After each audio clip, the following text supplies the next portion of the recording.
Tengan muy buenas noches. Me presento, soy Jeremy Tapia, el actual secretario de investigación, y junto con el Centro de Estudiantes de Medicina damos inicio a la cuarta ponencia de nuestra actividad Junio de Aprendizaje Médico. En esta oportunidad nos va a acompañar la doctora Ana Obregón Figueroa, es cirujano dentista de nuestra querida Universidad Nacional Federico Villarreal, miembro de la Asociación Ateneo Peruano de Ortopedia Maxilar. Ha llevado una maestría en docencia universitaria y gestión educativa. Tiene estudios de maestría en salud pública, estudios de doctorado en docencia universitaria y es la actual docente encargada del laboratorio de histología, embriología y genética de nuestra Universidad Federico Villarreal. En esta oportunidad se va a hablar del tema titulado Histología de la cavidad bucal. Muy buenas noches, doctora Obregón. Antes de poder empezar con esta enriquecedora ponencia, quiero hacer recordar a todos los participantes que se les mandará un enlace en el cual pueden completar su asistencia y al final de la ponencia habrá una ronda de preguntas en el cual pueden dejar sus diversas preguntas, ¿no?, en la parte de la caja de comentarios. Y bueno, sin más preámbulos, vamos a empezar con esta ponencia. Muy buenas noches, doctora Obregón.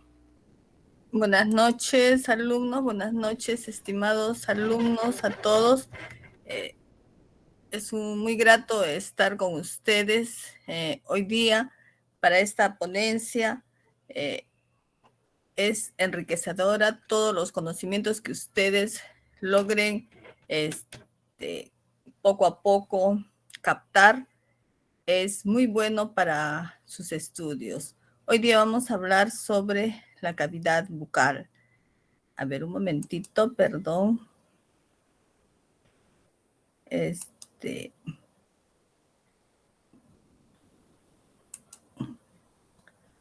A ver, una ventana.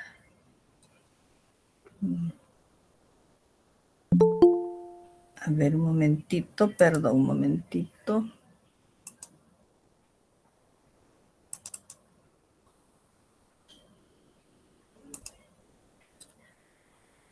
He dividido el tema en, digamos, no lo he dividido, sino el PPT lo he dividido en 3 partes. Como es poco pesado, para que no nos complique en el transcurso de la exposición. Entonces, a ver, un momentito. No.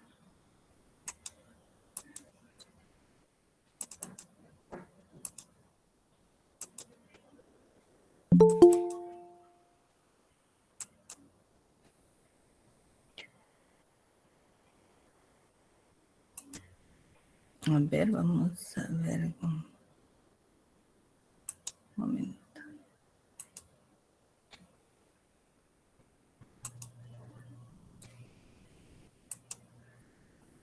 No sé.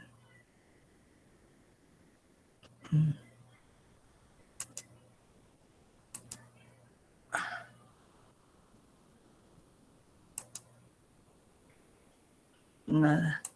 A ver, me disculpan, a ver si me ayudan, ¿cómo puedo compartir? Sí, doctora, en este caso en la parte del Meet En la tercera opción hay un cuadradito que dice presentar ahora. No, no, sí, ahí es presentar, pero dice toda una pantalla, una ventana, una pestaña, hecho los Eh, tres y ninguno sale. Como sería toda la pantalla. En todo caso, si no, me puede mandar el documento y yo lo presento, no hay ningún problema. ya no habría ningún problema. Ya, a ver, ¿cómo lo envío? ¿Te lo envío a tu correo? Sí, o si no, al WhatsApp. Cualquiera de los dos, doctora. A ver, un momentito, por favor, me van a disculpar. No, es que, mira, estoy colocando toda la pantalla y no sale. No sale. No sé. Ya. A ver, me disculpan entonces un momento. Doctora, cuando pone toda la pantalla, le sale un cuadrito en la parte de arriba. Entonces tiene que seleccionar ese cuadrito de compartir y va a salir abajito una opción que dice compartir en color azulito. Tiene que presionar ahí recién. A ver, pongo toda la pantalla. Ya, en toda la pantalla y le sale un cuadro en el medio de la pantalla, Sí. ¿correcto? Ya, seleccione la pantalla que se está viendo ahorita en el Meet, selecciónelo, presione un clic ahí en el medio y le sale una opción que dice compartir. Ya, perfecto. Ya, ahora sí. Ahora sí se está viendo su pantalla. Ahora podría ir a la diapositiva, en todo caso. Chispas, pero yo lo veo mi pantalla hecho, pero En, en varios. Sí, eso es porque se está compartiendo. Ajá. En todo caso, vaya a la parte del PPT. Ajá. Y ahí se ve. ahí lo están viendo. Sí, sí, doctora, sí se llega a apreciar. Ya, perfecto, entonces, ya. Ajá, ocultar. Hay una opción que dice ahí abajito, ocultar. Ocultar, al costadito. Ya, listo. Perfecto, ya, disculpa el lapsus, ya. Hoy día vamos a tratar sobre la cavidad bucal, ¿no? La cavidad bucal es un órgano muy importante que actúa como puerta de entrada para el organismo. Ustedes ahí están observando, ¿no?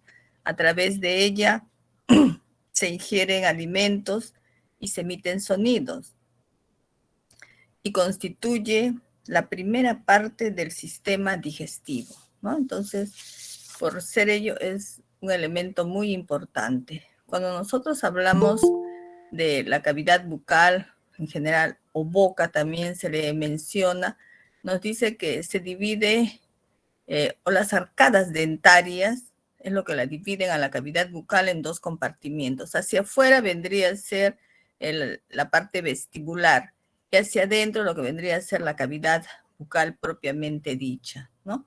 Entonces, ¿dónde se localiza? Se localiza, acá lo podemos observar, en la parte inferior de la cavidad nasal, superior a la suprayoidea.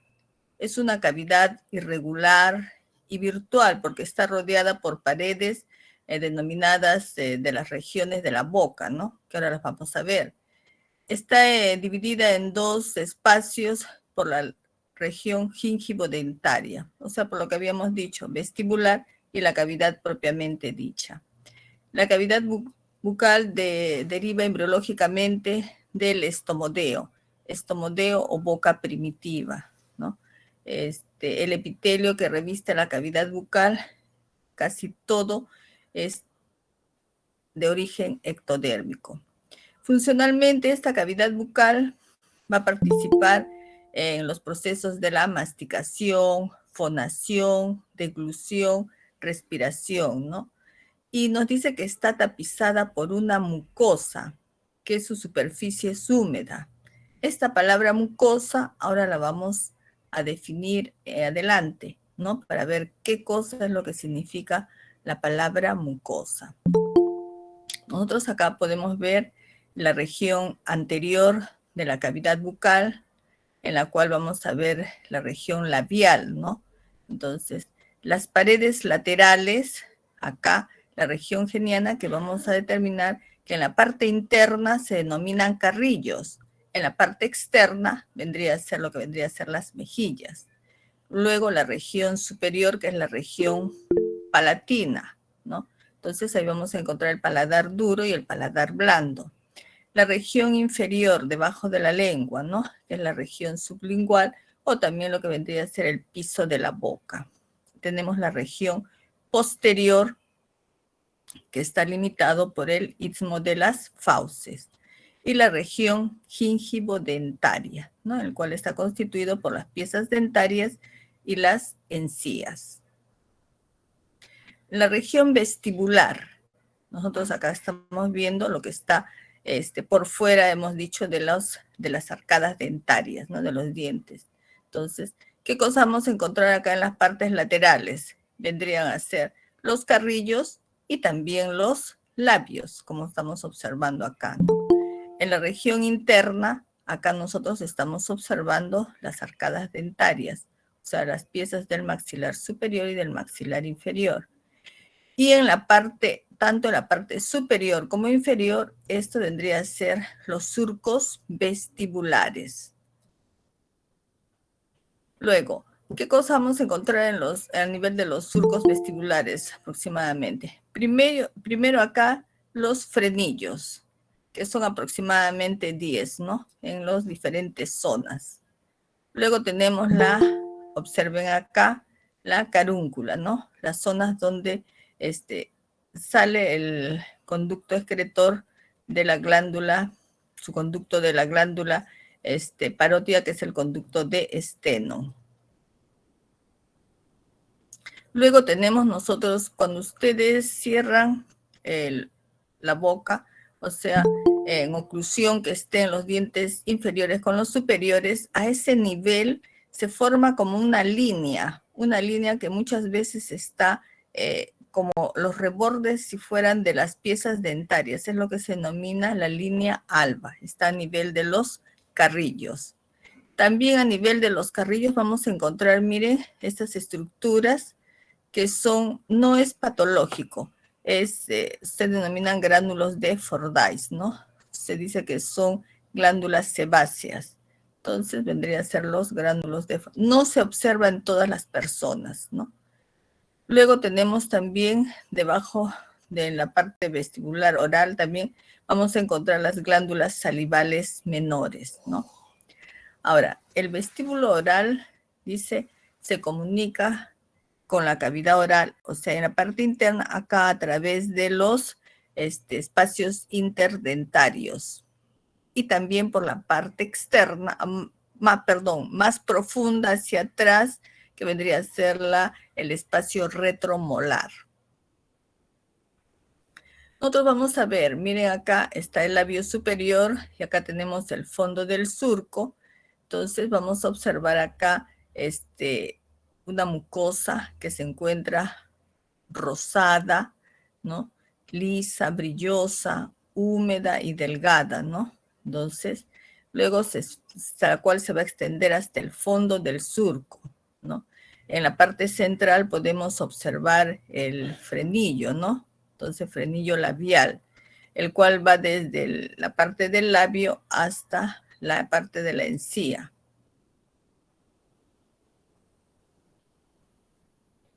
Luego en el labio inferior, en el fondo del surco, también vamos a apreciar con mucha facilidad cómo la gran red capilar arterial y venosa se pueden ver, ¿no? Cómo está como arborizado, así se difunde. Inclusive prominencias, algunas prominencias acá que corresponden a las glándulas salivales. Ahora vamos a hablar sobre la mucosa bucal, ¿no? Tanto los tejidos blandos que tapizan la cavidad bucal constituyen una membrana que se denomina mucosa. Toda mucosa, en general, está compuesta por un epitelio. El epitelio descansa sobre una membrana basal y debajo de esa membrana basal vamos a encontrar un tejido conectivo. Un tejido conectivo que varía de acuerdo a su localización. Ese tejido conectivo se va a denominar corion o lámina propia. Entonces, todos ellos, esos tres elementos es lo que van a constituir la mucosa. Cuando nosotros hablamos de mucosa, en este momento estamos hablando de la mucosa bucal, pero también hay mucosa digestiva, cuando hablamos ya de todo el tracto digestivo, porque el aparato digestivo se inicia con la cavidad bucal. La cavidad bucal es mucosa bucal. Luego tenemos mucosa digestiva, tenemos mucosa respiratoria, tenemos mucosa vaginal, tenemos mucosa anal. Entonces vamos a ver qué características tiene una mucosa, ¿no? Entonces, también hemos dicho, tiene epitelio, el epitelio descansa sobre la membrana basal y luego el corio o lámina propia. Ahora, nos dice, según la localización en la cual se encuentre la mucosa, también, porque acá estamos hablando ahora de mucosa bucal, pero en toda la boca no es la misma característica las mucosas, las zonas. Entonces, varían. Entonces, va a presentar diferencias de acuerdo a su estructura y también de acuerdo a su función. Entonces, como nos dice que está tapizado por un epitelio, toda la cavidad bucal está tapizado por epitelio, pero varían de acuerdo a la zona, al tipo de mucosa. Entonces, ¿qué epitelios vamos a encontrar? Un epitelio poliestratificado plano queratinizado, un epitelio poliestratificado plano paraqueratinizado o un epitelio poliestratificado no queratinizado. Vamos a definir cada uno de ellos para que ustedes puedan sacar las conclusiones, porque de acuerdo al epitelio también es de acuerdo a la función que va a presentar cada uno de ellos, ¿no? Por ejemplo, el epitelio poliestratificado plano queratinizado, ¿no? Es un epitelio que va a tener, primero, bueno, de repente ustedes, algunos son todavía que recién ingresantes, entonces el epitelio es conjunto de células, ¿no? Entonces, este conjunto de células nos dice cuando es poliestratificado tiene varias capas de células y nos dice las más superficiales van a presentar una capa de queratina, por eso es poliestratificado plano queratinizado.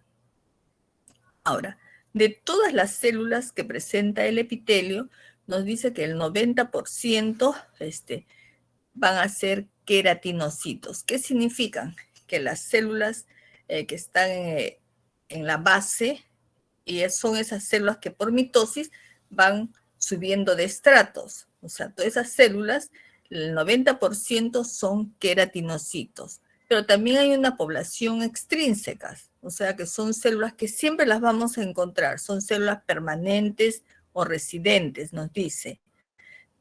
Y aparte vamos a encontrar una población transitoria que aproximadamente es el 1%, ¿no? Tenemos granulocitos, linfocitos, monocitos, etcétera. Ocasionalmente ellas se infiltran en el epitelio, ¿no? Entonces vamos a ver. Miren, acá tenemos, por ejemplo, un esquema, ¿no? Miren, esto es la zona, digamos, la membrana basal, la zona donde descansan las células. Entonces, de acá tenemos hacia arriba las capas de células, ¿no? En este momento estamos hablando de los tipos de población que vamos a encontrar.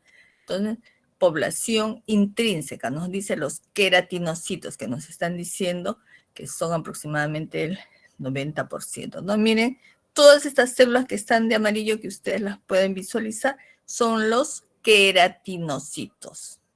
Y esas que están de colores son las que no son, o sea, queratinocitos, ¿no? Entonces son las células permanentes o residentes, ¿no? Entonces estas vendrían a ser los queratinocitos.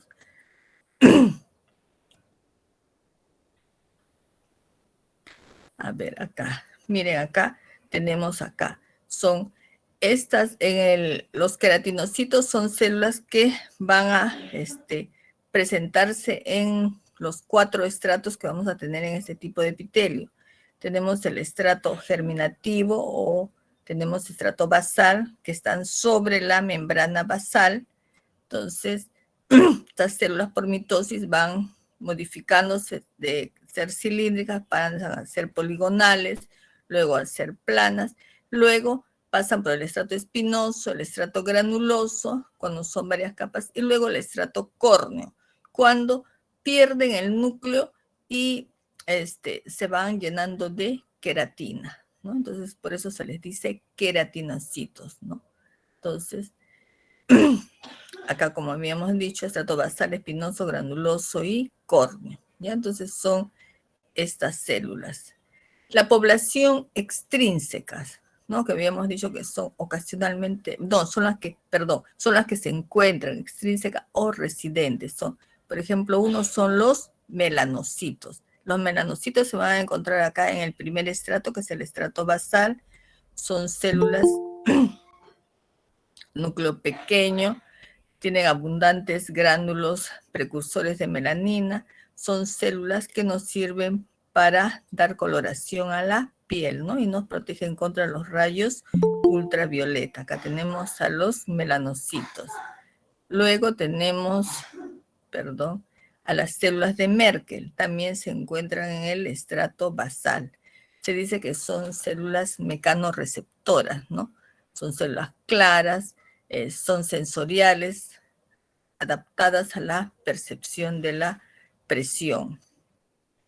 Luego otras células acá también que vamos a encontrar son las células de Langerhans, ¿no? Procesan y presentan los antígenos a los linfocitos T, inician una rápida respuesta inmunológica. Entonces, estas vendrían a ser nuestras células que siempre las vamos a encontrar. Y aparte de ello, nos habían dicho que íbamos a encontrar una población extrínseca, pero transitoria, ¿no? Ocasionalmente encontramos infiltrados ahí algunas células que provienen de los vasos sanguíneos, porque estos son células, ¿no? Acá tenemos, por ejemplo, a los neutrófilos, que es un tipo de granulocitos, a los linfocitos, a los monocitos. Y esta vendría a ser nuestro epitelio, el poliestratificado. Miren, acá está la membrana basal, de acá empieza poliestratificado, plano, acá se van aplanando las células, plano, queratinizado. Este es el estrato córneo o queratina, ¿no? Entonces acá tenemos. El otro epitelio vendría a ser epitelio poliestratificado plano para queratinizado, ¿no? Vamos a ver cuál vendría a ser acá la diferencia. Nos dice que presenta las mismas características que el anterior epitelio, que el queratinizado a nivel de los estratos basal, espinoso y granuloso. La diferencia va a ser en el estrato córneo, que es el estrato superficial, ¿no? En este estrato nos dice que vamos a encontrar nosotros todavía, en este epitelio se encuentran las células, conservan sus núcleos y también algunas organelas. Entonces ya está una gran diferencia con el anterior, ¿no? Entonces acá estamos viendo, miren, estrato basal, espinoso, granuloso.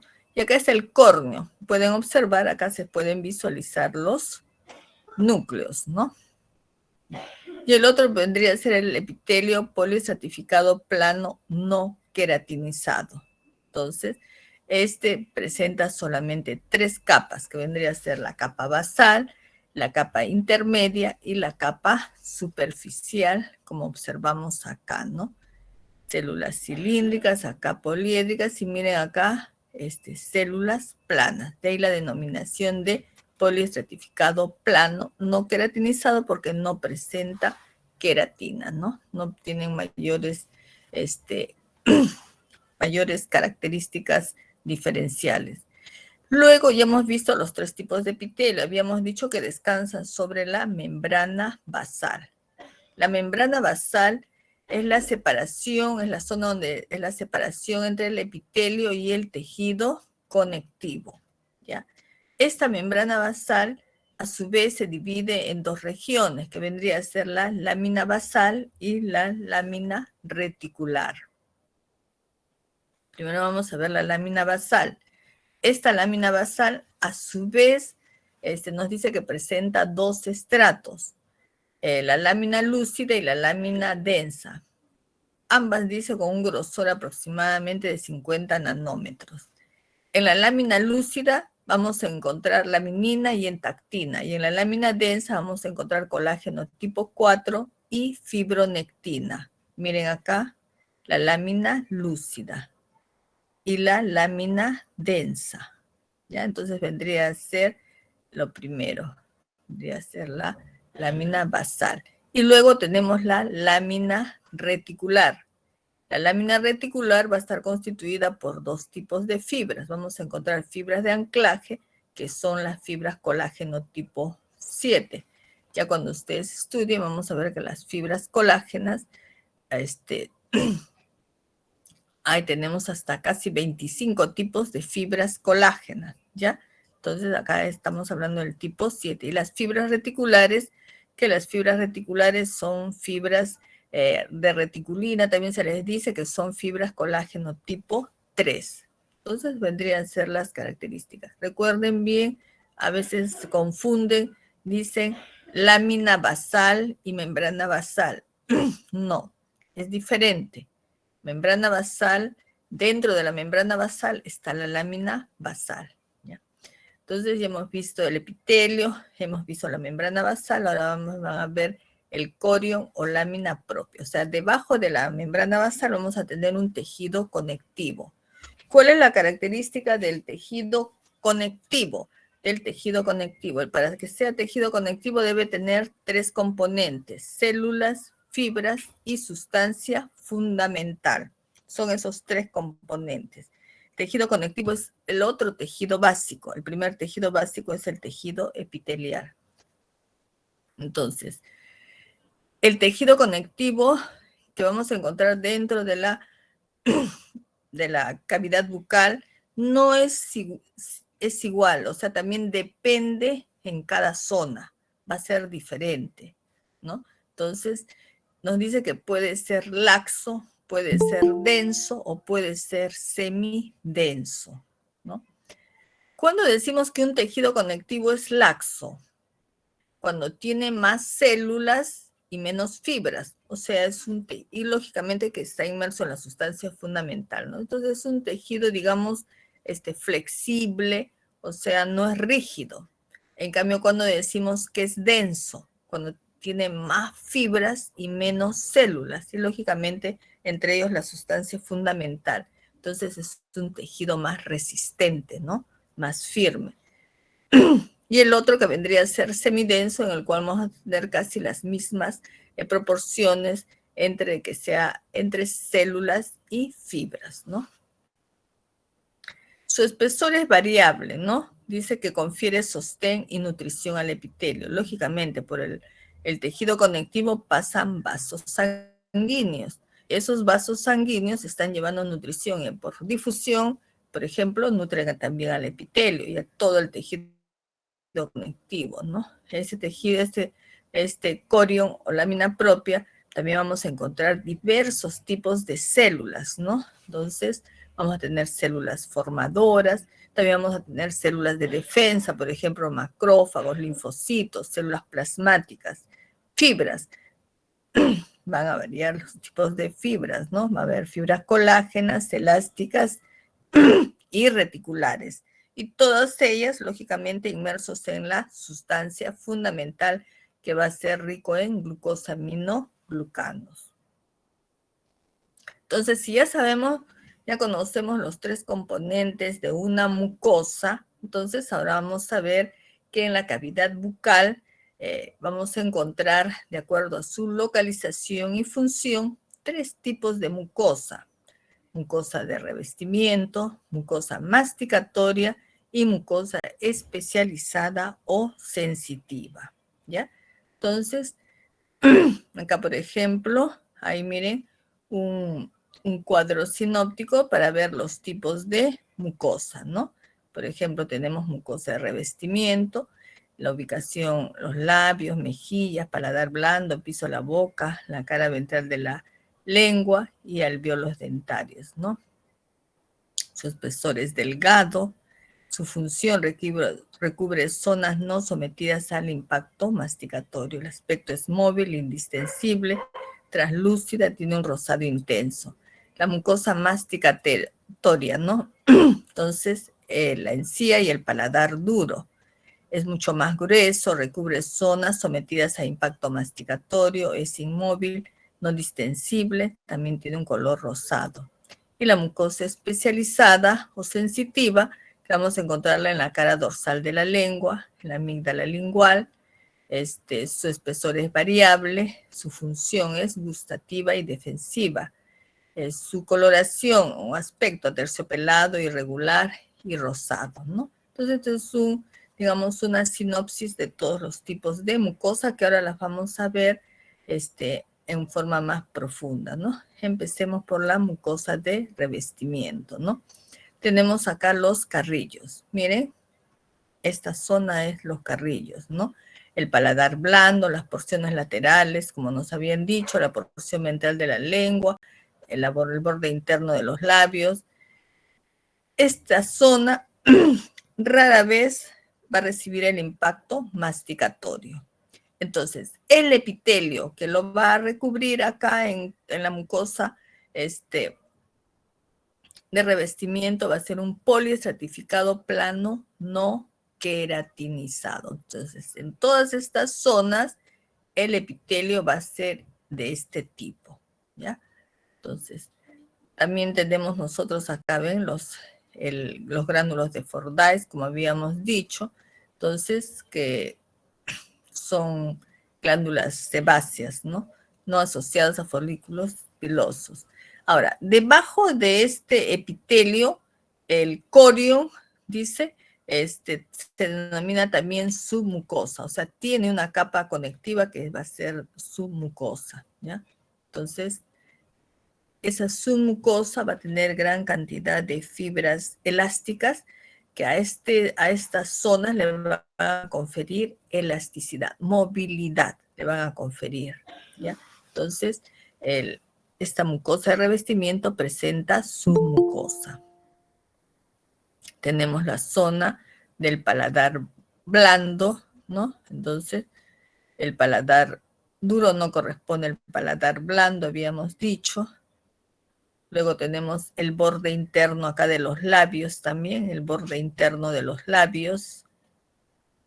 Luego tenemos la parte interna de la lengua también. Luego tenemos también el piso. Acá tenemos el epitelio, ¿ven? De la parte interna de la lengua, ¿no? Una zona muy vascularizada, miren acá se observan, ¿no? Entonces, luego tenemos el piso de la boca también, ¿no? Entonces, si observamos acá, o sea, es una mucosa rosada, lisa, brillante, ¿no? Y húmeda, ¿no? Donde podemos visualizar acá, se ven las venas, ¿no? Puede traducir las venas, ¿no?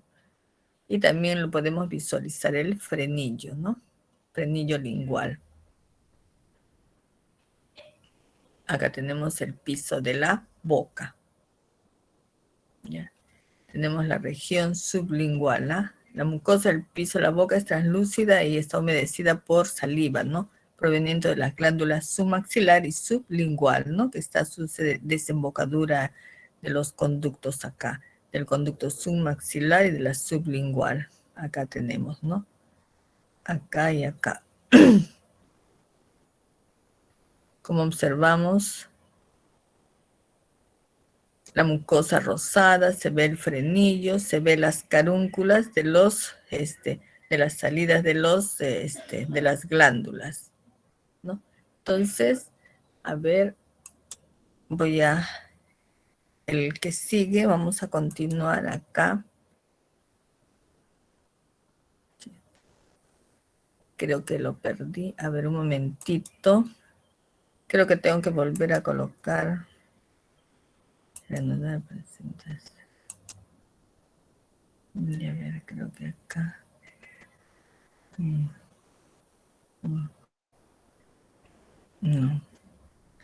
A ver, un momentito.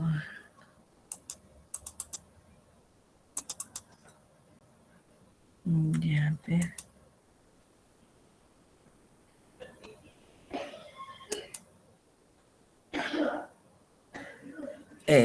Si están viendo, no, me dicen por favor. Sí, doctora. ¿Se ve cavidad bucal? Ah, ya, sí, perfecto, ya. Entonces, Ok. está bien. Ya, entonces, ya. Entonces, continuamos ahora con la mucosa masticatoria. Entonces, corresponde, como habíamos mencionado, en la zona de las encías y el paladar duro, ¿no? Esta zona es la que va a recibir los impactos de los roces, de las fuerzas y roces en el acto masticatorio, ¿no? Entonces el epitelio tiene que ser un poco más duro. Entonces, ¿qué epitelio vamos a encontrar acá? El epitelio va a ser un poliestratificado plano, queratinizado y o paraqueratinizado, ¿ya? Entonces, el corion va a ser denso o semidenso. No va a presentar su mucosa, ¿ya? Entonces, en esta zona, por ejemplo, igual que en las encías, no presenta, porque es una zona dura, está la mucosa está adherida al hueso, ¿no? Entonces está fuertemente, no, y carece de movilidad, ¿no? Entonces, la encía sí, o la submucosa la podemos encontrar solamente en la parte lateral del paladar duro, en esa zona nada más. Entonces, nosotros acá podemos visualizar la encía, ¿no? Cuando hablamos de encías, también hay dos tipos de encía, ¿no? Entonces, la encía libre, que es aproximadamente 2 milímetros, acá si observamos acá del inicio, 2 milímetros, y la otra se encuentra adherida, su nombre mismo lo dice, ¿no? Entonces, es la parte que recubre las apófisis alveolares de los dientes, ¿no? Y en esta parte estamos viendo rodea la porción cervical, o sea, el cuello del diente, ¿no?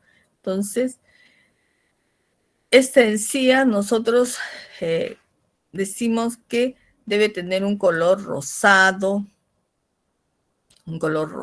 claro, brilloso.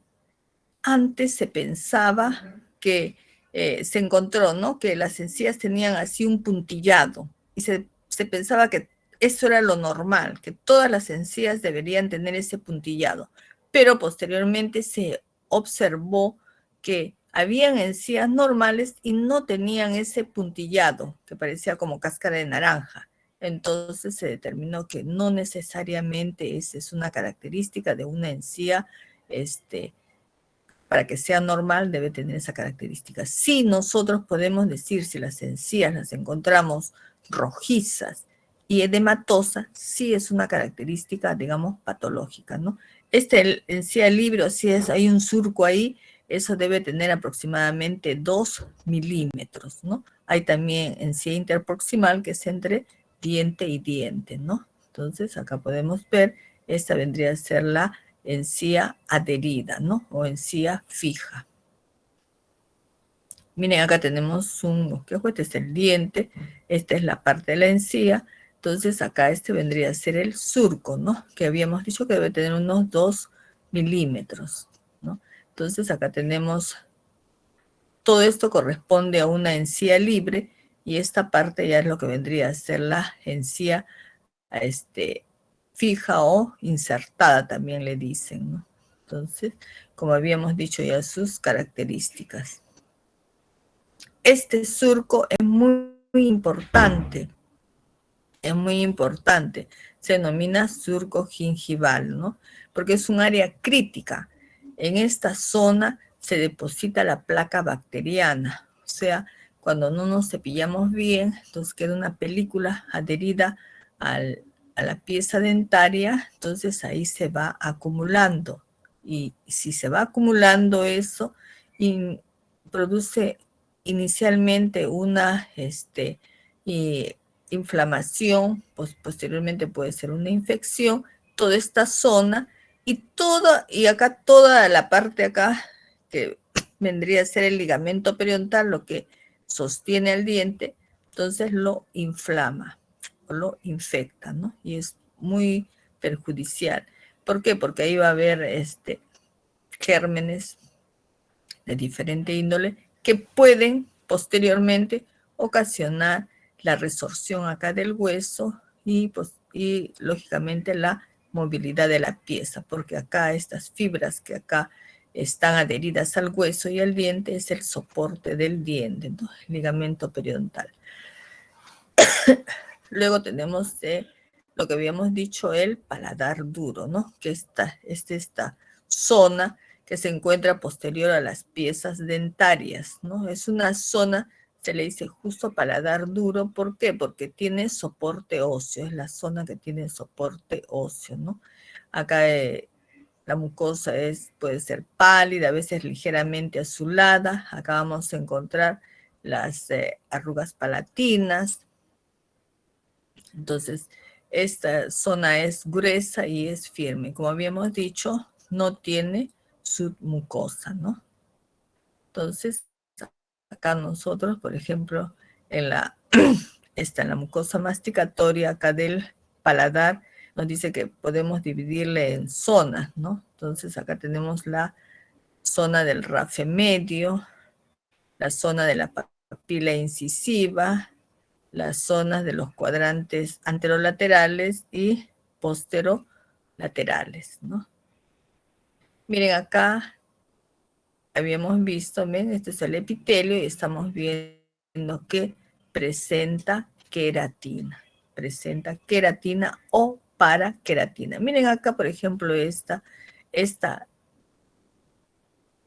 parte acá, la derecha, perdón, miren, el epitelio es queratinizado, porque la parte más superficial, las células ya perdieron el núcleo, ¿no? Entonces todo eso vendría a ser la queratina. En cambio acá, miren, todavía se conservan los núcleos.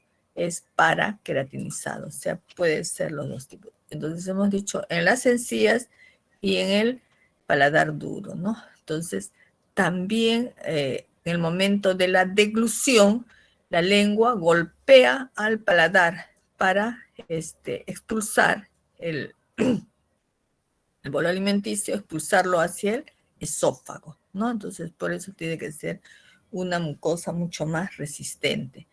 La otra vendría a ser la mucosa especializada o sensitiva, ¿no?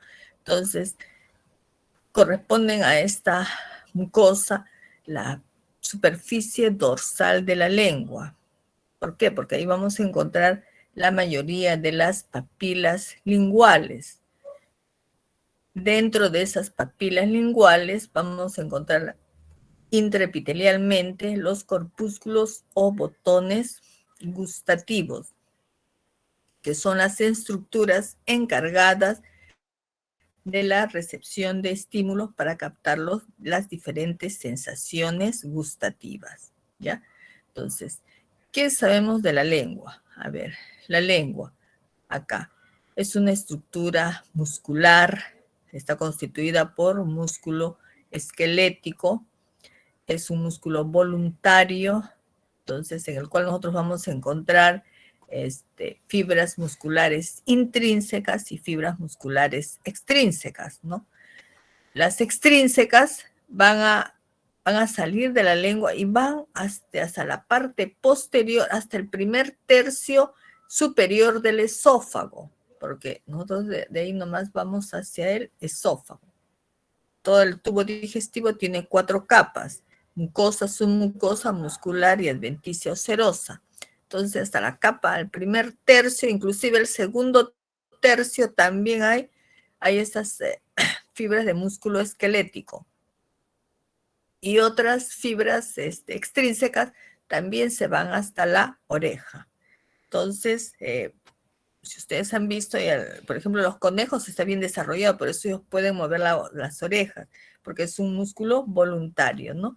Y ustedes han visto que hay algunas personas que también tienen esa aptitud, ¿no? De poder mover las orejas. Entonces, acá en la parte dorsal nosotros estamos observando y se encuentran las papilas gustativas. Entonces, vamos a ver. ¿Cuáles vendrían a ser las funciones de la lengua? Tiene múltiples funciones. Percepción de los sabores, ¿no? Por la presencia de las papilas gustativas. Formación del bolo alimenticio, ¿no? Interviene en la deglución, la fonación también, y para el crecimiento armonioso de los maxilares. ¿ya? Entonces cumplen una función muy importante. La lengua se encuentra en la parte mandibular, en la mandíbula, y es muy importante porque en su formación embriológica, entonces intervienen ahí los primero, segundo, tercero y cuarto arcos faríngeos, ¿no? Entonces, el crecimiento de la mandíbula, o sea, mejor dicho, la posición de la lengua depende del crecimiento de la mandíbula, ¿no? Si la mandíbula no crece, la lengua va a estar muy hacia atrás, ¿no? Entonces es muy importante. Entonces nosotros acá en la lengua, mire, hemos determinado 5 zonas que van a ser las encargadas de que las papilas ahí perciban los sabores, ¿no? La parte anterior el dulce, la parte lateral anterior salado, lateral posterior ácido, la parte central el sabor del umami, o también es el sabor de la percepción del gusto del glutamato de sodio. El glutamato de sodio lo encontramos, por ejemplo, en el Ajinomoto. La parte posterior, el sabor amargo, ¿no? Entonces nosotros vamos a encontrar. Entonces acá tenemos, miren, los diferentes tipos de papilas donde las vamos a encontrar, ¿no? Entonces, acá tenemos la parte esta de las papilas. Tenemos 4 tipos de papilas: caliciformes, fungiformes, filiformes y foliadas. ¿Ya? Entonces, acá tenemos los tipos de papilas. ¿Ya? Entonces, vamos a ver, miren acá, los tipos de papilas. Acá en la lengua tenemos las también ramas de los diferentes nervios, ¿no? La rama de la cuerda del nervio facial, la rama de la cuerda del tímpano del nervio facial, tenemos la rama lingual del nervio mandibular, el nervio glosofaringeo, el nervio vago, ¿no? Entonces van a cumplir funciones determinadas acá en la lengua.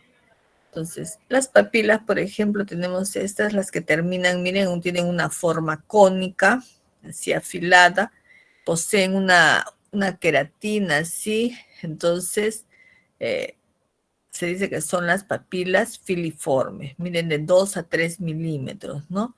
Entonces, estas papilas filiformes no presentan corpúsculo gustativo. Los corpúsculos gustativos vamos a encontrar, porque esto es epitelio, y debajo del epitelio hay un corio, un tejido conectivo. Entonces no presentan corpúsculos gustativos. Su función es más mecánica de las papilas filiformes. Las fungiformes, miren acá, tienen una forma así redondeada como de hongo. Esas vendrían a ser las papilas fungiformes. Este es el epitelio y esto es el corio. Entonces, son menos numerosas, son más abundantes en la punta de la lengua. Entonces, dice que presentan corpúsculos gustativos, ¿no? Son de color rojo intenso. Corpúsculos gustativos se ubican más acá en la parte superior. Vendrían a ser las papilas fungiformes.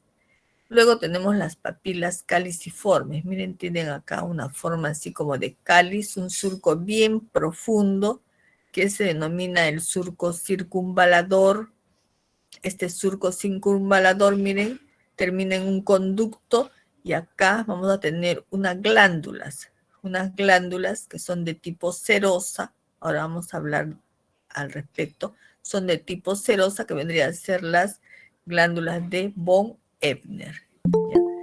Estas papilas nos dice que son de 8 a 12 nada más, y se encuentran en la parte posterior, en la B lingual. Son las más grandes, son aplanadas, y esas vendrían a ser, y va a presentar gran cantidad de corpúsculos gustativos acá en la parte laterales. Entonces estamos viendo que también tiene surco, ¿no? Un surco bien profundo, en forma de B. Entonces acá ahí tenemos las glándulas de... Miren, acá tenemos una glándula, esta glándula que es una glándula salival, porque va a emitir su secreción de tipo serosa, ¿no? Es la glándula de von Ebner. Luego tenemos las papilas foliadas. Miren, tienen forma como de crestas bajas, están paralelas. También tienen acá una hendidura profunda, miren, que también termina en unos surcos, los cuales van a ir a las glándulas, miren, conducto va a las glándulas. Se encuentran, dice, de 3 a 8 a cada lado de la lengua. Se encuentran en la parte posterior lateral de la lengua, ¿ya? Son más abundantes en los recién nacidos. Miren, esta es la parte, digamos, de la mucosa de la lengua y acá ya está el músculo esquelético, que está en la parte mucho más, un poco más profunda, ¿no? Tendrían que ser las papilas foliadas, ¿no? Y acá lo que habíamos dicho que sobre los corpúsculos gustativos, ¿no? Son como una especie de barrilitos que contienen células receptoras del gusto, ¿no? Se encuentran intraepitelialmente, están dentro del epitelio, ¿no? En relación a las papilas. También los podemos encontrar en el paladar y en la epiglotis.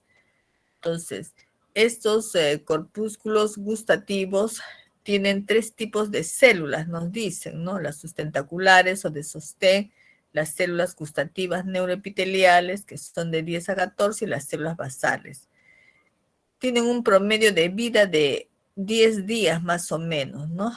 Acá ellos captan los estímulos químicos, son recibidos por las células sensoriales y transmitidos por los neurotransmisores a las terminaciones nerviosas, ¿no? Entonces, los nervios procedentes de los corpúsculos gustativos de los 2/3 anteriores de la lengua pasan a la cuerda del tímpano, rama del nervio facial. De los corpúsculos gustativos del tercio posterior de la lengua van al nervio glosofaringio. Y la musculatura de la lengua es inervada por fibras motoras del nervio hipogloso. Entonces acá tenemos, miren, están dentro del epitelio, están observando intraepitelialmente, esto es. Entonces, estas son las células sensoriales. Entonces, vienen terminaciones nerviosas, llegan a las células y le confieren esa sensibilidad, ¿no? Entre ellas son las células de soporte sustentaculares y las células basales, ¿no? Entonces, están dentro del epitelio. A esto de acá se le denomina también poro gustativo, ¿no? Miren acá, esta vendría a estar, están dentro del epitelio y este es el poro gustativo. Acá están las células. Ahora, otra estructura que también nosotros ya terminamos con lo que vendría a ser los 3 tipos de mucosa, pero dentro de la cavidad bucal, ¿qué cosa vamos a encontrar? Vendrían a ser las piezas dentarias, los dientes, ¿no? Entonces, el ser humano nos dicen que tiene una dentición difiodóntica, ¿no? Porque tenemos 2 tipos de dentición, las deciduas y los permanentes, ¿no? Entonces, los dientes nos dicen que derivan del ectodermo y del mesodermo o ectomesénquima, también se le encuentran, ¿no? Las piezas dentarias están incluidas en una cavidad dentro de los maxilares, tanto superior e inferior. Esa cavidad que aloja las raíces de las piezas dentarias se denomina alveolo, ¿no? Entonces, y el hueso que está, en el cual está compuesto ese alveolo se denominan apófisis alveolares, ¿no? Cuando nosotros decimos que tenemos 2 tipos de dentición, los deciduos o de leche son 20 en total, ¿no? Y comienzan a erupcionar a partir aproximadamente de los 6 meses, ¿no? Y miren, cuando el esbozo del diente temporal comienza a aparecer aproximadamente en la 6ª semana de vida intrauterina, el primer esbozo del diente temporal. Entonces, es muy importante también tener una buena alimentación para, igual que todas las estructuras que se están formando, para que estén bien constituidas, ¿no? Y nos dice que ahí va a haber un recambio de las piezas deciduas para los permanentes ya aproximadamente a partir de los 6 años, ¿no? Hasta los 13 años, algunos hasta los 18, ya depende en el cual va a erupcionar su tercera molar. Y los dientes permanentes son en total 32, ¿no? Normalmente los 32 piezas deberían encajar en la arcada dentaria, ¿no? Pero miren cómo debido al mestizaje y al tipo de comida, también como las arcadas dentarias cada vez se han ido reduciendo, ¿no? Entonces ya no encajan las 32 piezas dentarias, ¿no? Entonces generalmente hay que extraerlas las terceras molares, que son 4, 2 en el maxilar superior y 2 en el maxilar inferior, entonces son 28 piezas. Y a veces inclusive algunas piezas porque tampoco no encajan. Entonces es debido a que nos hemos acostumbrado a comer cosas suaves, ¿no? No hay ese incentivo para que se pueda, o sea, hay un buen crecimiento de los maxilares y puedan encajar todas las piezas, ¿no? Todas las piezas muestran una estructura semejante, o sea que van a tener las mismas partes, solamente que varían también su forma y también de acuerdo a su función, ¿no? Por ejemplo, los dientes, los 4 superiores e inferiores son los incisivos, sirven para cortar, los caninos sirven para desgarrar y las molares sirven para triturar, ¿no?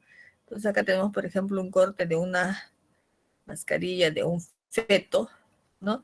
Entonces miren acá en la parte superior está el tabique nasal, acá es la lengua, todo es el epitelio de la cavidad bucal, ¿no? Entonces este epitelio se comienza, miren, a invaginar acá hacia el ectomesénquima y acá ya se está formando el primer esbozo estos de los dientes temporales. ¿Cuándo es? Aproximadamente, como les digo, comienza en la 6ª semana de vida intrauterina. Acá tenemos las partes de una pieza dentaria. Acá tenemos las 2 arcadas, superior e inferior. Acá están todos los dientes completos que deberíamos tenerlos, ¿no? En la parte externa, miren, que se puede visualizar, eso vendría a ser el esmalte. Bueno, es la corona del diente, ¿no? Lo que se visualiza, pero la parte externa es el esmalte. Este esmalte, miren, tiene una composición, digamos, química, su material inorgánico es el más duro del cuerpo, es inclusive más duro que el hueso, ¿no? Tiene aproximadamente, se dice que 95, 96% de hidroxiapatita. Es un color blanco, o sea, translúcido, es translúcido. La capa que está debajo es la dentina. Esta dentina es color amarillo. Entonces, cuando se ven los dientes de color amarillo, es lo que trasluce el color de la dentina. En la parte radicular, miren, cubriendo la parte externa, está el cemento. Pero la dentina, hay dentina coronaria y dentina radicular. Y lo que tenemos dentro vendría a ser la pulpa dentaria. Entonces, en la pulpa dentaria es tejido conectivo. Ahí tenemos nosotros gran cantidad de vasos sanguíneos y filetes nerviosos, ¿no? Entonces, cuando una caries afecta al esmalte, el esmalte es acelular y avascular y no posee terminaciones nerviosas. Una carie que abarque el esmalte, la persona no va a sentir dolor.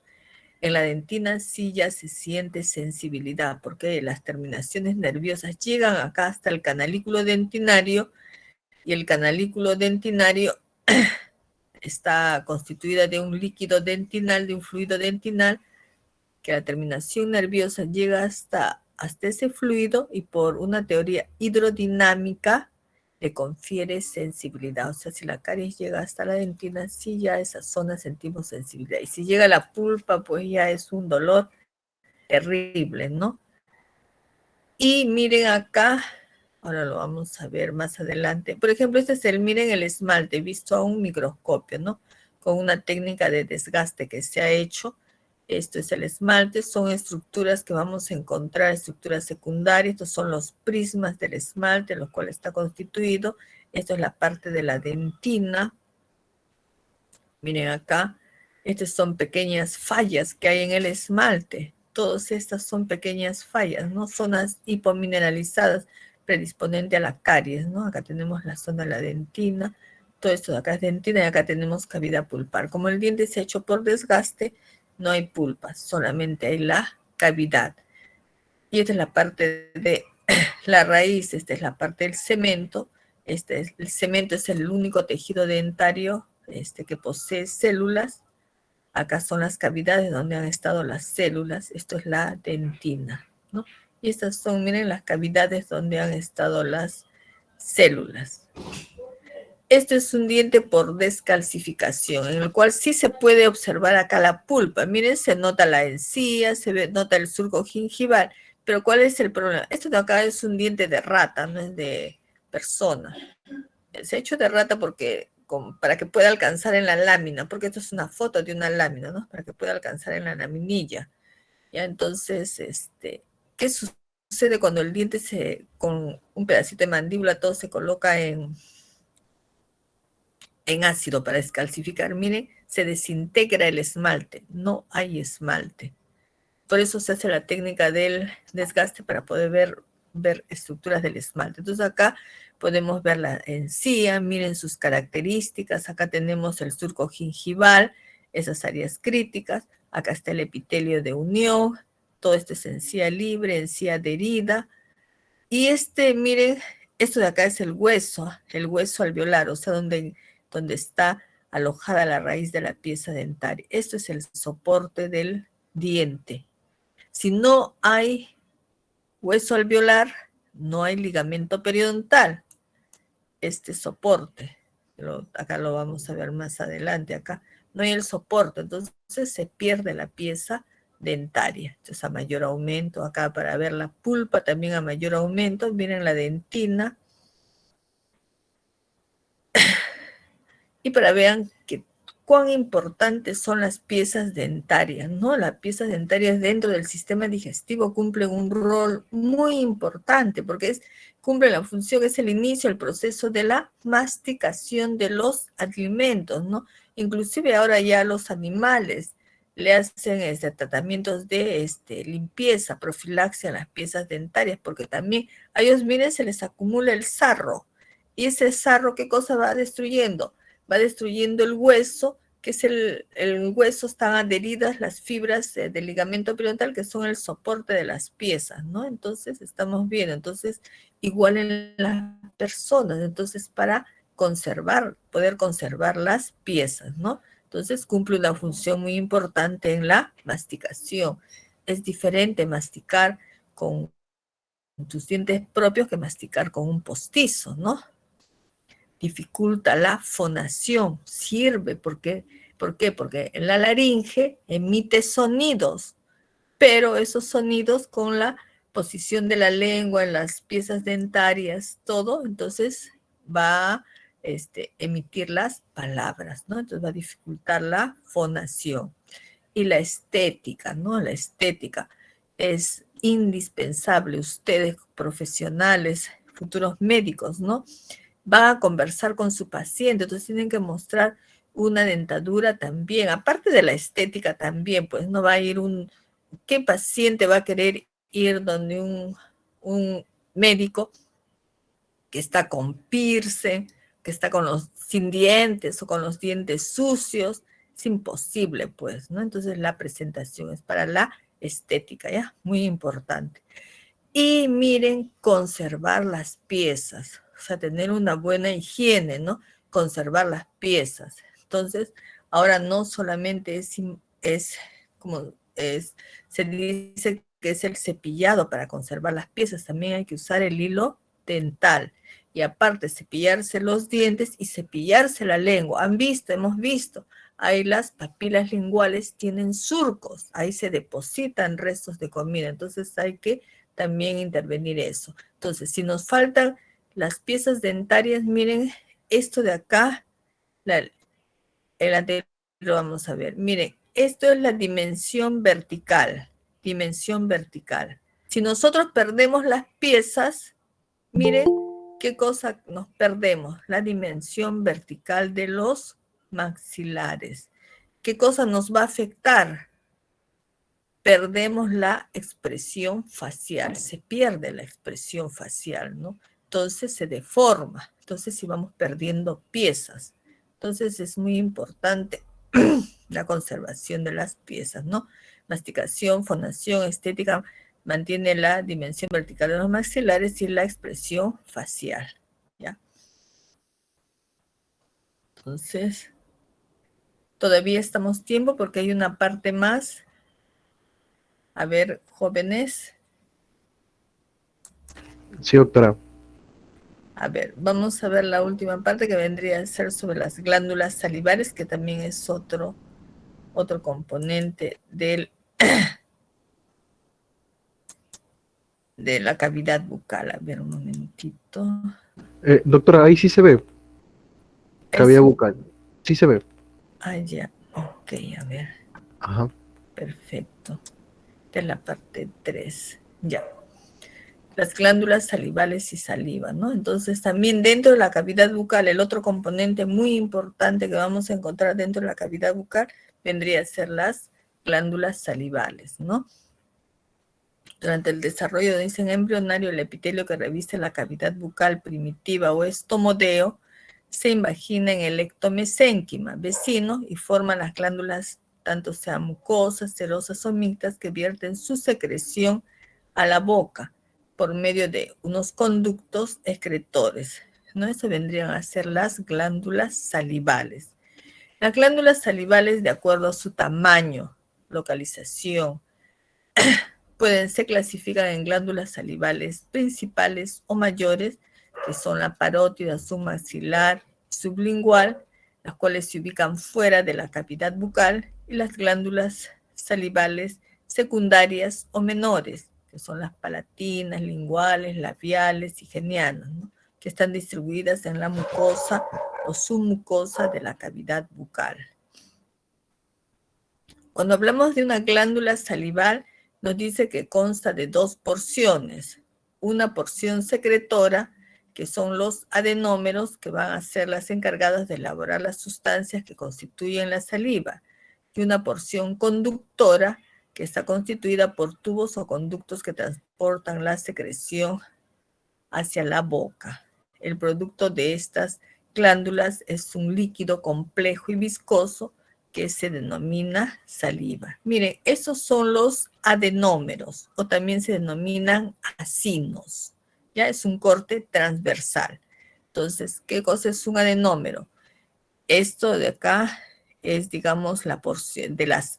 También a esto se le denomina como epitelio glandular, cuando estudiemos en histología, epitelio glandular, porque es un conjunto de células. Epitelio es un conjunto de células, solamente que estas células ahora son secretoras. Esto es su membrana basal y acá es la luz donde ellas van a emitir acá su secreción, y eso va a ir por un sistema de conductos.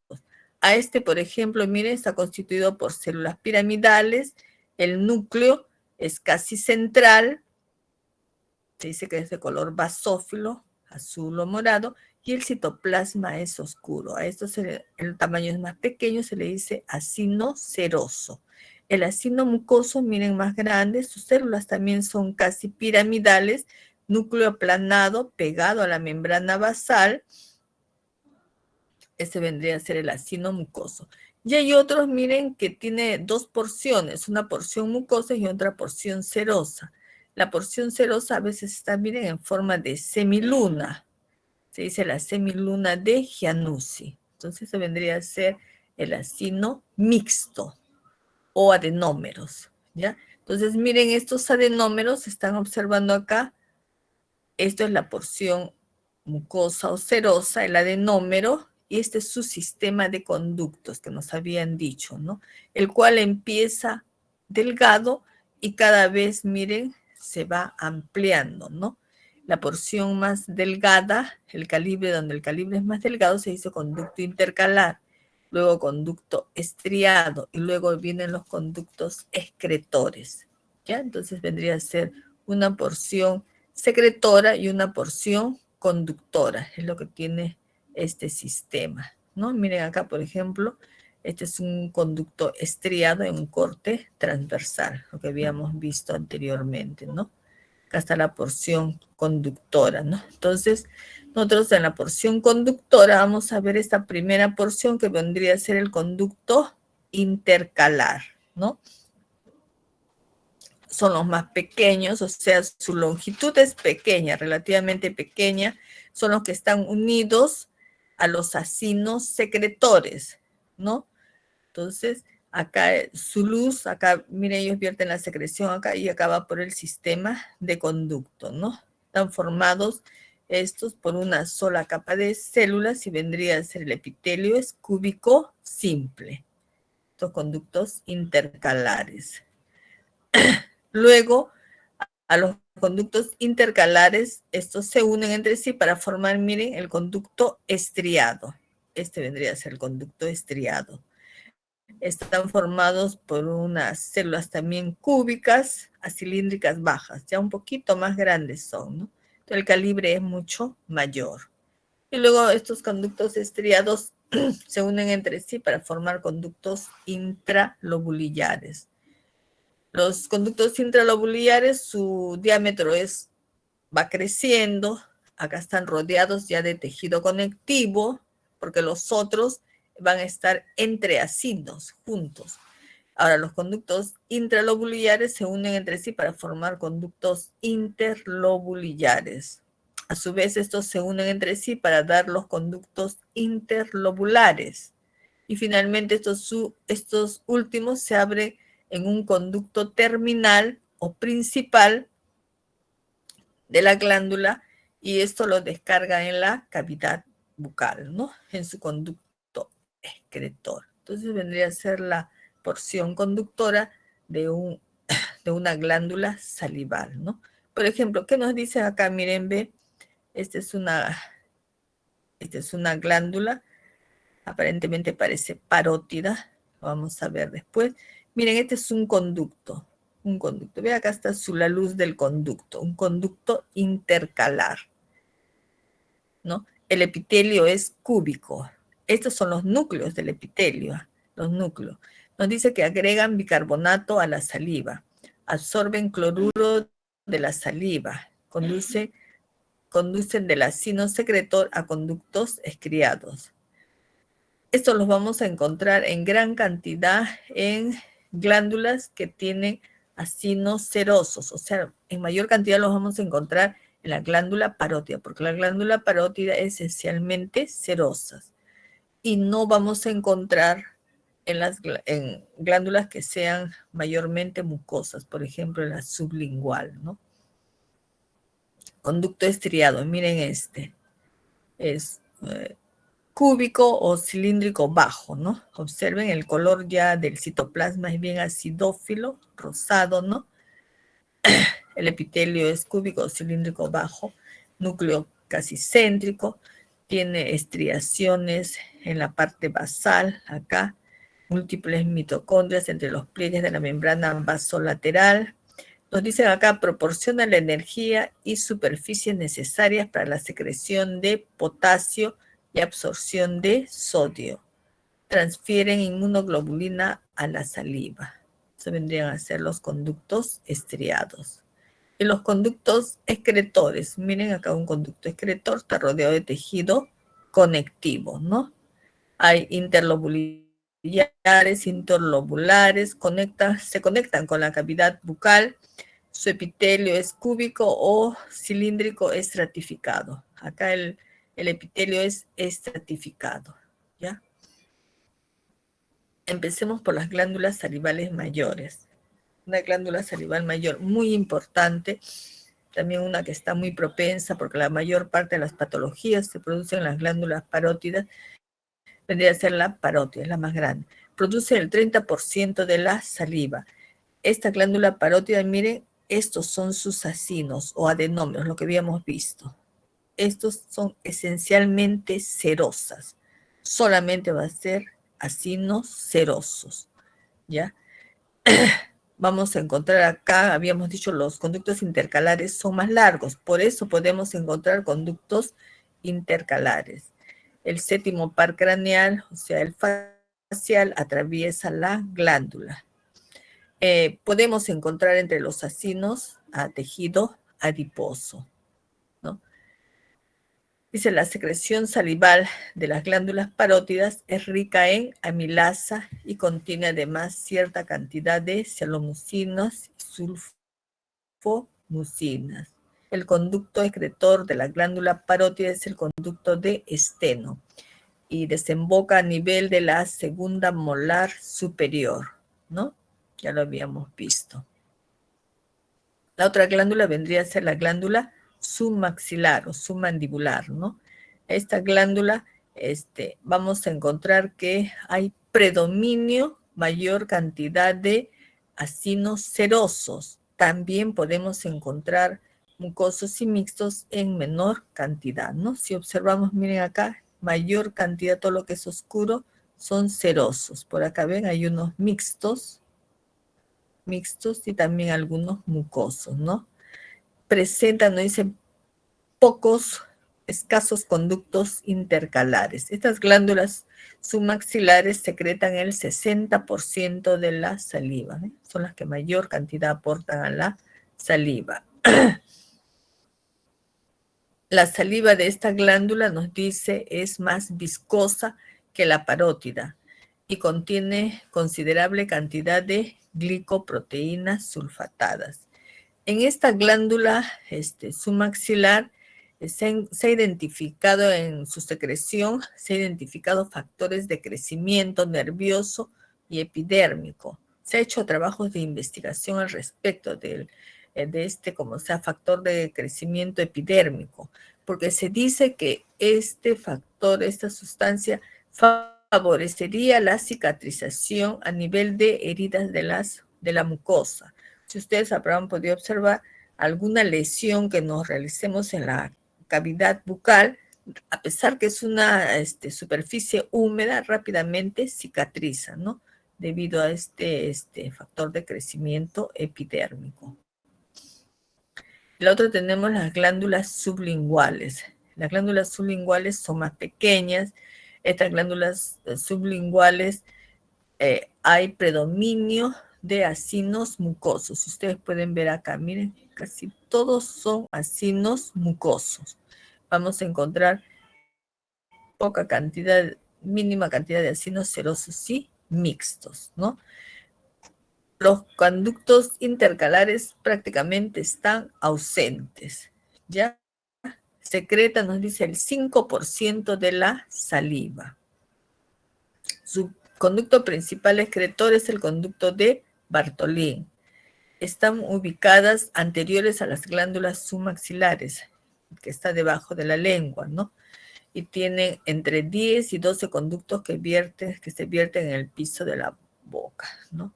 La glándula submaxilar, su conducto excretor es el conducto de Wharton, ¿no?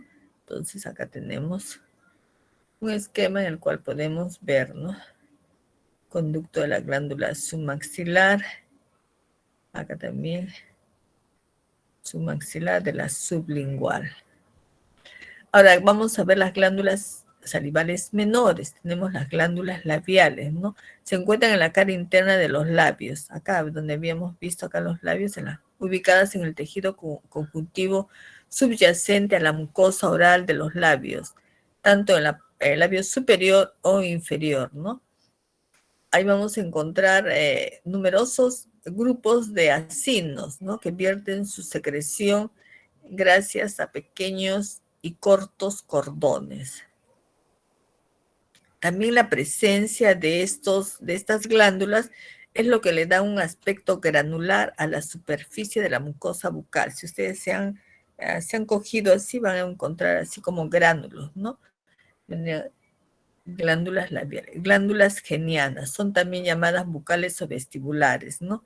Se caracterizan acá por ser masas de acinos mucosos, serosos o mixtos y por no poseer cápsula propia, por lo que el tejido conectivo funciona como una envoltura muy fina. Sus conductos excretores poseen una luz amplia y están revestidos por epitelio pseudoestratificado. En relación, su anatomía se dividen en dos grupos, ¿no? Dicen genianas o yugales, las que están en las mejillas, acá le dicen a veces mejillas, pero son carrillos, ¿no? y las retromolares o molares, ¿no? Cercanas de la desembocadura del conducto de Steno, acá, en la región de las molares superiores. Glándulas palatinas. Según su localización, dice, constituyen 3 grupos diferentes de glándulas que se ubican en la submucosa, en el paladar duro. Algo importante de estas glándulas es que solo se encuentran en la parte posterior o lateral. ¿Se acuerdan que habíamos dicho el paladar duro posterior o lateral? Es donde había submucosa, ¿no? Las cuales se alojan entre mucosa y hueso.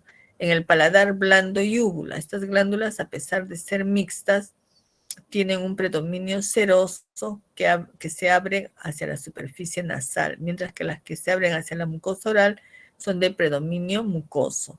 En los pliegues papilar del istmo de las fauces. Las glándulas linguales presentan 3 grupos de formaciones glandulares.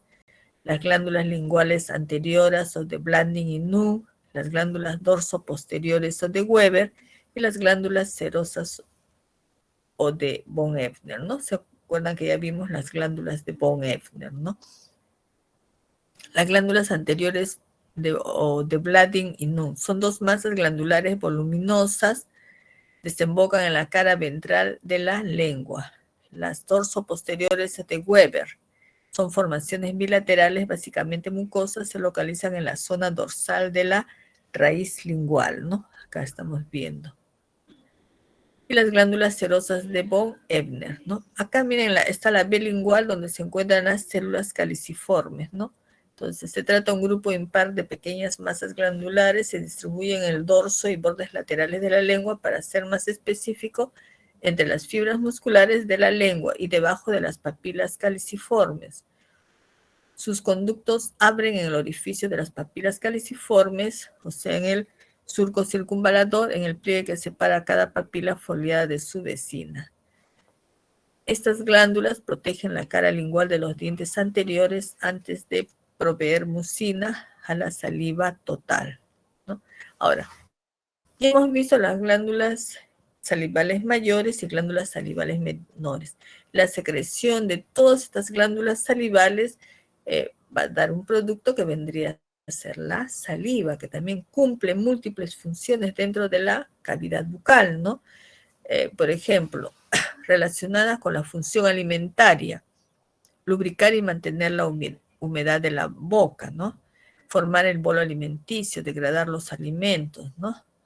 Metabolismo de los hidratos de carbono, relacionados con la salud bucal, realizar un lavado permanente de los restos de alimentos y otras sustancias, mantener constante el pH bucal, actuar como un sistema de defensa a través de las inmunoglobulinas. Miren, el mantener la cavidad húmeda es muy importante, porque en la cavidad bucal tenemos millones de microorganismos, los cuales, si está en un ambiente seco, ellos comienzan a proliferar. Entonces es muy importante mantener la cavidad húmeda en la boca. Y luego también otra función muy importante, miren, proveer iones que favorecen la remineralización del esmalte dentario. O sea, el esmalte dentario es la cubierta externa de las piezas dentarias.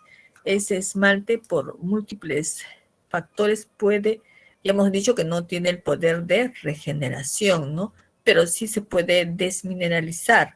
¿Y qué sucede? En la saliva va a haber iones de calcio y fósforo, que esos van a actuar como remineralizadores del esmalte dental. También cumple una función muy importante. Con esto damos por concluida la ponencia. No sé si hay alguna pregunta, y disculpen. A ver, acá está. Dejar de compartir. Muchas gracias, doctora Obregón, por esta gran ponencia. Sí. Ha sido una ponencia muy enriquecedora, muy importante, ¿no? Y a la vez también quisiera destacar la participación de todos los participantes en esta ponencia, porque la mayoría son cachimbos que recién acaban de ingresar, ¿no? Y bueno, eso, felicitar a la doctora Obregón una vez más por su apoyo. Y bueno, vamos a entrar a lo que son la ronda de preguntas. Chicos, si tienen alguna pregunta pueden dejarlo. Ya. Hay una pregunta, doctora. Dice, ¿durante cuánto tiempo y cuántas veces se tiene que realizar el cepillado de los dientes para que no queden amarillentos? A ver, vamos a ver. Primero, vamos a ver, mira, ve, se dice que debe uno de cepillarse después de cada comida.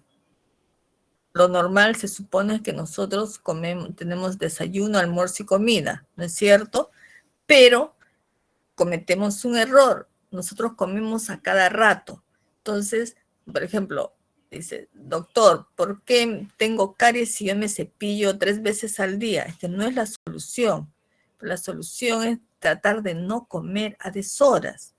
Y si comes a deshoras, puedes comer cosas que no te produzcan, o sea, que no puedan ser predisponente a que se pueda contribuir para que se forme caries, ¿no? Por decirte, si tú a deshoras te comes una manzana, excelente, porque la manzana se dice que es detergente, o sea, que limpia más bien los dientes, ¿no? Entonces, esas cosas sí pueden ser.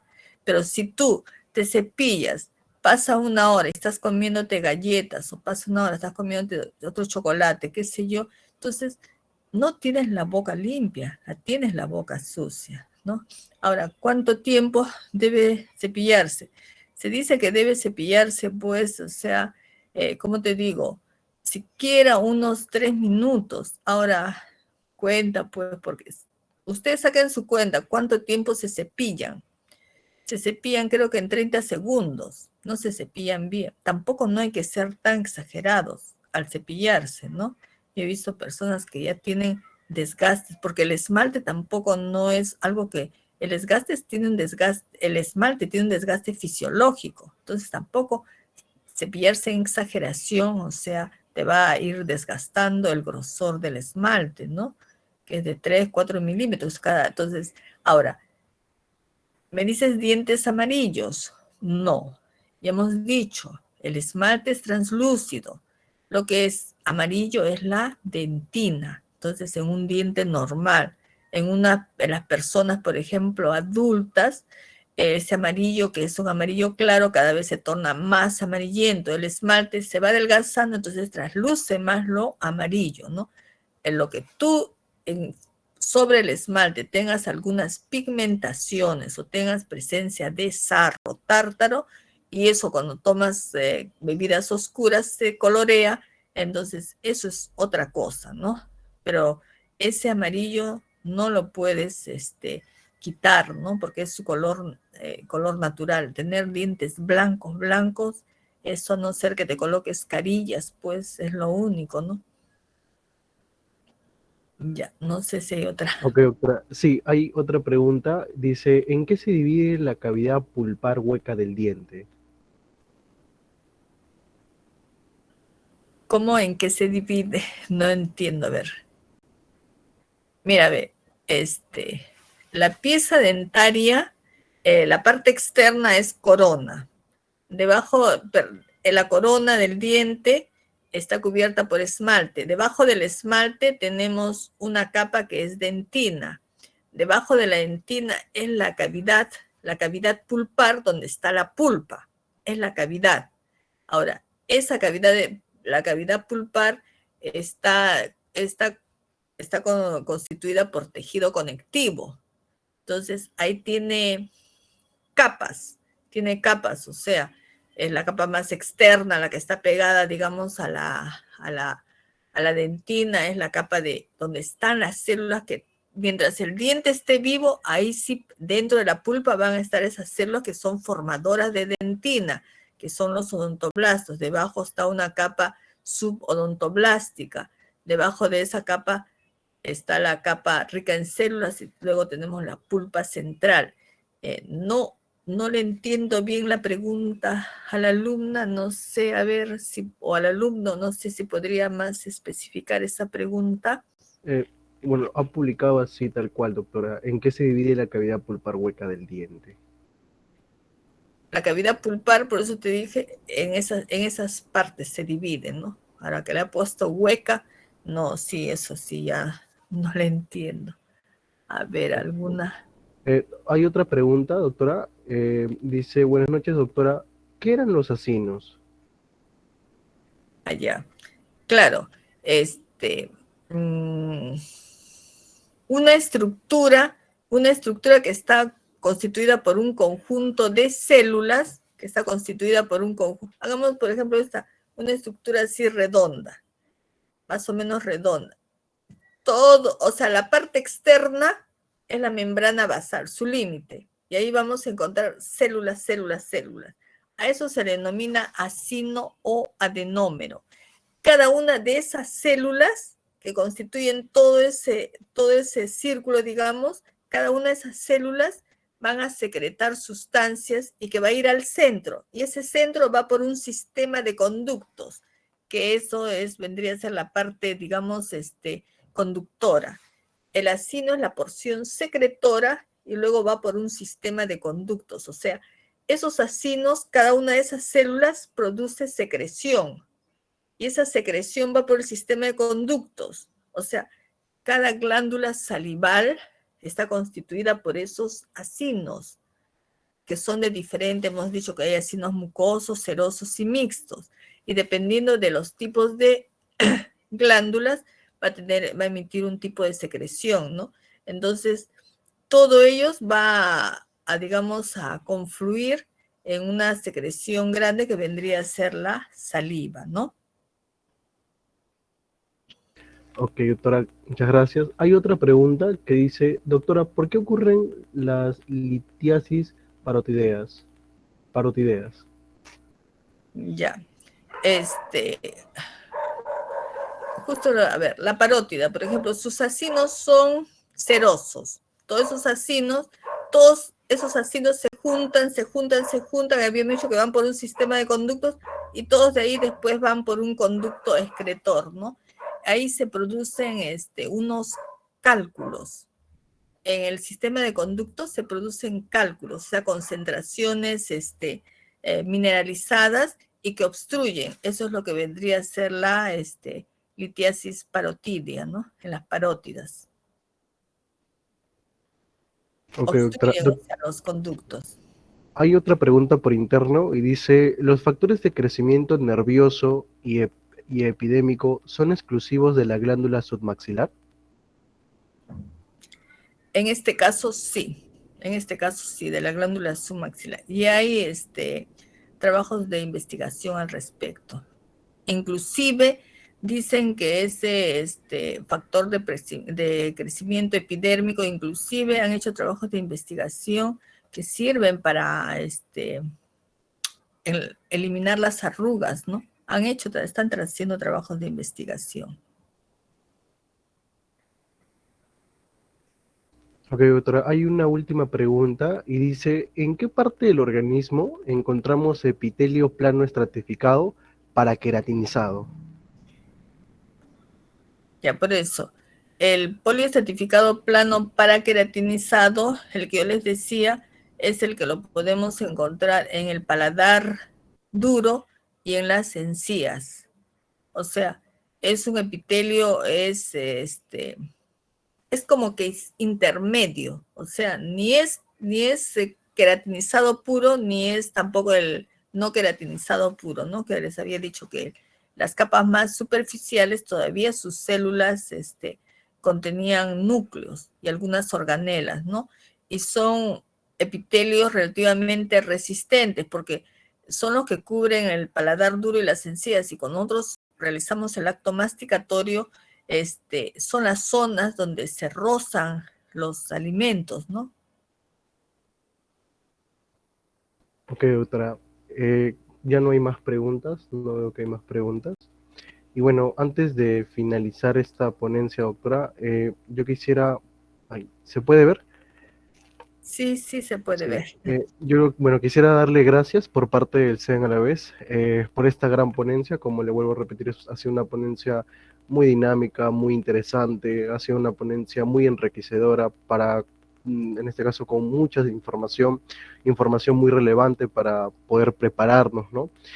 Para tener una base, porque la histología es eso, justamente es una base también para todos los demás cursos que vayan a venir. Y bueno, por parte del CEN le damos un certificado de reconocimiento por justamente esta ponencia del tema titulado Histología de la cavidad bucal.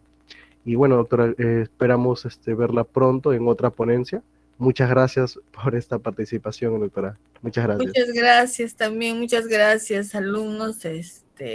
Muchas gracias por la invitación y lo único que les puedo decir, chicos, estudien bastante. Si quieren ser excelentes profesionales, la base es el estudio. Ustedes, como siempre les digo a mis alumnos, les digo, la universidad no hace al alumno, el alumno es el que hace a la universidad. Nuestra universidad, Federico Villarreal, yo también soy egresada, yo siempre saco cara por nuestra universidad, no está reconocida. ¿Por qué? Pues le digo, en cursos que he estado ahí a nivel de universidades de todo el Perú, ponen hasta universidades particulares así relevantes y no mencionan la Universidad Villarreal, porque los alumnos, ustedes tienen que salir adelante, ustedes tienen que demostrar que nuestra universidad es nuestra universidad, una gran universidad y que nosotros podemos. Así es que del futuro de nuestra universidad depende de ustedes. Y para que ustedes sean excelentes profesionales, depende de ustedes. No depende de que ustedes egresen de la Villarreal, no depende de la mamá, no depende del papá, no depende del profesor, depende de ustedes. Así es que tienen que estudiar bastante, tienen que ponerse la meta, el infinito, o sea, tienen que tratar de lograr lo máximo, ya para que sean excelentes profesionales. Ustedes también, nuestro querido Perú necesita de excelentes profesionales y ustedes son nuestro futuro. Así es que esperamos bastante de ustedes. Muchos éxitos para todos y espero verlos pronto en la universidad. ¿Ya? Muchas gracias, doctora. Muy amable. Hasta luego. Ok, Esperemos verla en otra parte. Muchas gracias. hasta Hasta luego, luego. alumnos. Gracias, hasta luego.